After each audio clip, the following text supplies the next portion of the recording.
দর্শক, প্রিমিয়ার লিগে নিউক্যাসলের হয়ে দুই ব্রাজিলিয়ানের দাপটে পারফরম্যান্স যেন রাজত্ব চলছে প্রিমিয়ার লিগের ম্যাচগুলোতে ব্রাজিলিয়ানদের। গতকাল রাতে নিউক্যাসল মুখোমুখি হয় টটেনহামের বিপক্ষে, যেখানে নিউক্যাসলের হয়ে ক্যাপ্টেনের দায়িত্ব পালন করেছেন ব্রাজিলিয়ান মিডফিল্ডার ব্রুনো গ্রিমেরাইস। শুধু ক্যাপ্টেনের দায়িত্ব পালন করেননি, মাঠে নেমেও করেছেন দুর্দান্ত পারফরম্যান্স, করেছেন অ্যাসিস্ট, পেয়েছেন সর্বোচ্চ রেটিং। শুধু ব্রুনো গ্রিমেরাইস নয়, একই ম্যাচে একই দলের হয়ে মাঠে নেমেছিল ব্রাজিলিয়ান তারকা জুলিনটন। তিনি এই ম্যাচটিতে হলুদ কার্ড পেলেও রেটিং এর দিক দিয়ে এগিয়েছিলেন, কেননা এই ম্যাচে পারফেক্ট টাইকেল এবং পাসিং এ জুলিনটনও এগিয়ে আছে ব্রুনো গ্রিমেরাইসের কাতারে। যেখানে ব্রুনো গ্রিমেরাইসের দুর্দান্ত অ্যাসিস্টে 2-1 গোলের বড় ব্যবধানে নিউক্যাসল টটেনহামকে হারিয়ে প্রিমিয়ার লিগে আরো এক ধাপ এগিয়ে গিয়েছে। যে ম্যাচটিতে ব্রুনো গ্রিমেরাইস আক্রমণাত্মক পাস খেলেছেন, 3টি বিগ চান্স ক্রিয়েট করেছেন, একটি ডুয়েল জিতেছেন 50%, অর্থাৎ 16টির মধ্যে 8টি ডুয়েল জিতেছেন,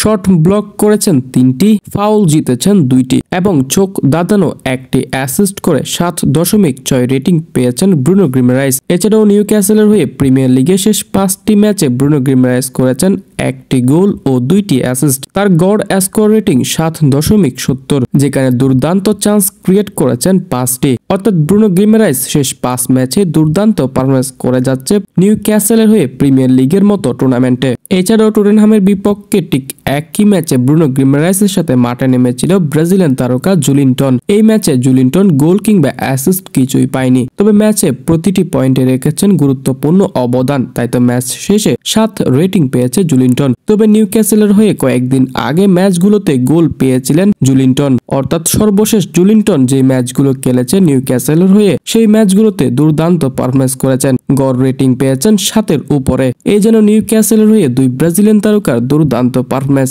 আশা করি আগামী ম্যাচগুলোতে এই দুই তারকা নিউক্যাসলকে আরো অনেক দূরে এগিয়ে নিয়ে যেতে পারবে।